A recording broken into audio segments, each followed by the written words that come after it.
Are we still calling it cheating anymore? Maybe that's too judgy. Instead, now we're saying ethically non-monogamous. The View's Sunny Hostin made a series of baffling claims about people engaging what is essentially sanctioned infidelity, saying people engaged in the practice were more evolved than the rest of us. Watch. I can barely handle one. I can't handle like I know that these people are more evolved than I am. I'm more cave woman in my relationships. Like, you are mine. Like, that's more me. But what I don't understand is, like, some of these people are married, have children, and have jobs. busy. How do you have the time to do that with, let alone one man, several men or women? Like, they are not only more evolved than I am, they have more energy. Well, maybe to get the energy they need to do those things because life is draining. I don't really have time for date night, but I personally, to me, like, why not just be single? Confused? Me too, though some conservative commentators have begun to notice a pattern emerging when it comes to either pushing or pursuing so-called polyamory. The Daily Wire's Matt Walsh noted that 3 separate major media publications all put out positive stories on relationships involving multiple people, arguing that this is the next frontier in the war on the nuclear family.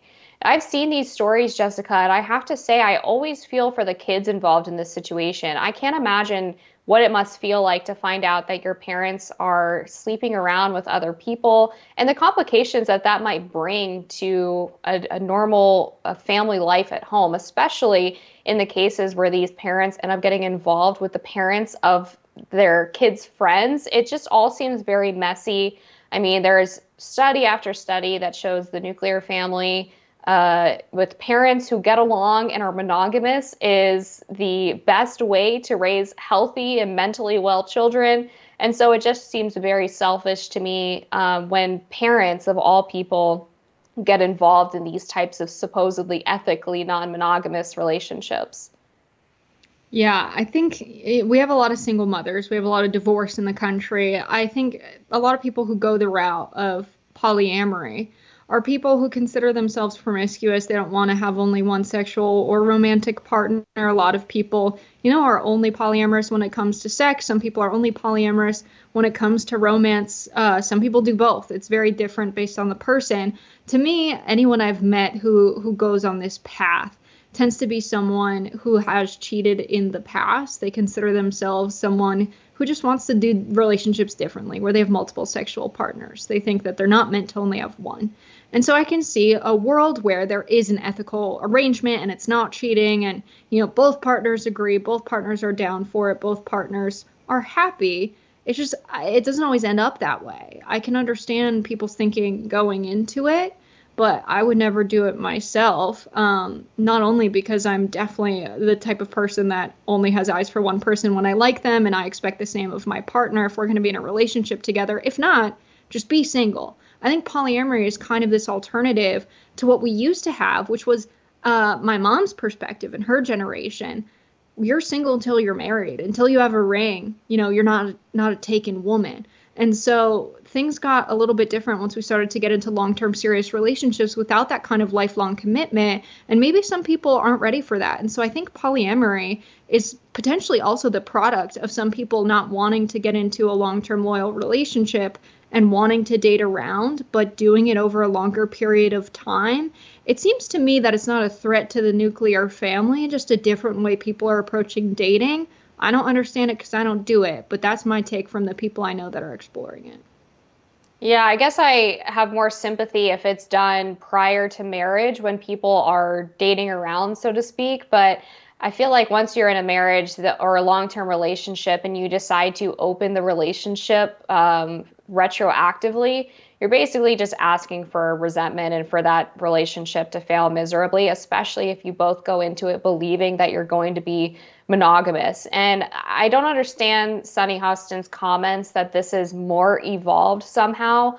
I mean, just from a historical standpoint, it used to be the case that people were actually much more openly philandering, and that the nuclear family with one mom, one dad who were monogamous and committed to one another was a way of proving that we weren't slaves to our human, selfish sexual desires and that we were capable of just committing to one person.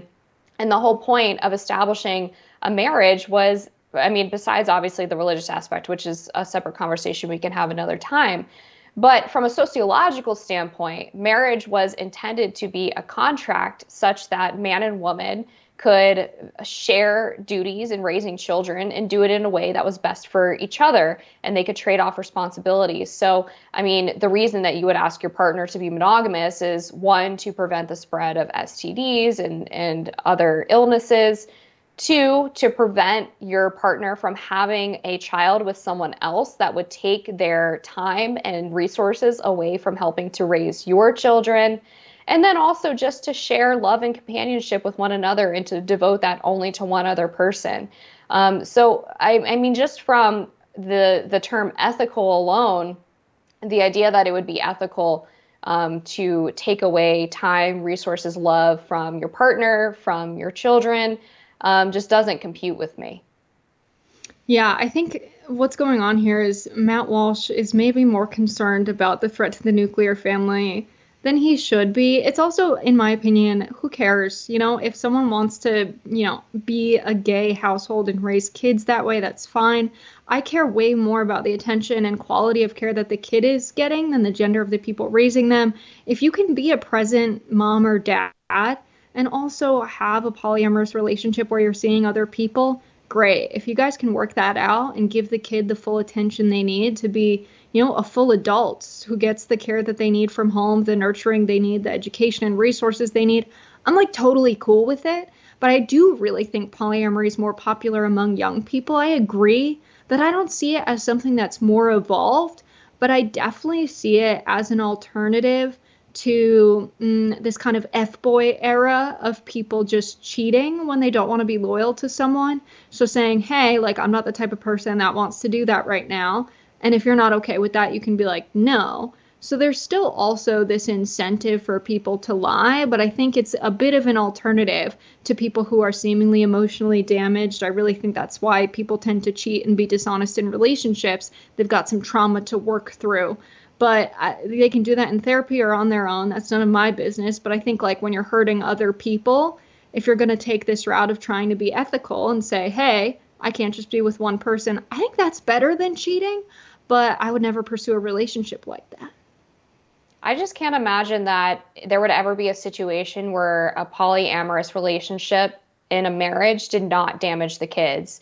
I mean, the way that we understand how to give and receive love is very much a reflection of our parents' relationship, their romantic relationship, and what we see, what we're raised with, and then also our relationship with our parents and whether we have a good relationship with them.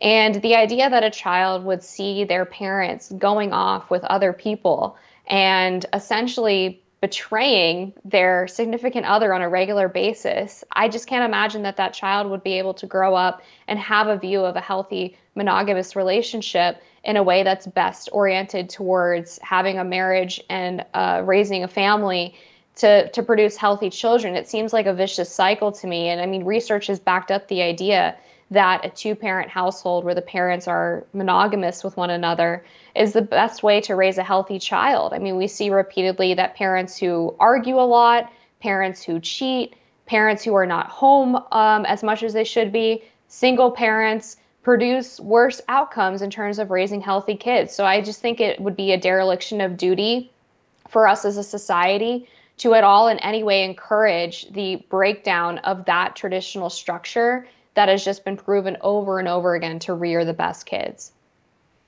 We're going to have to leave this here. We've got more rising after this.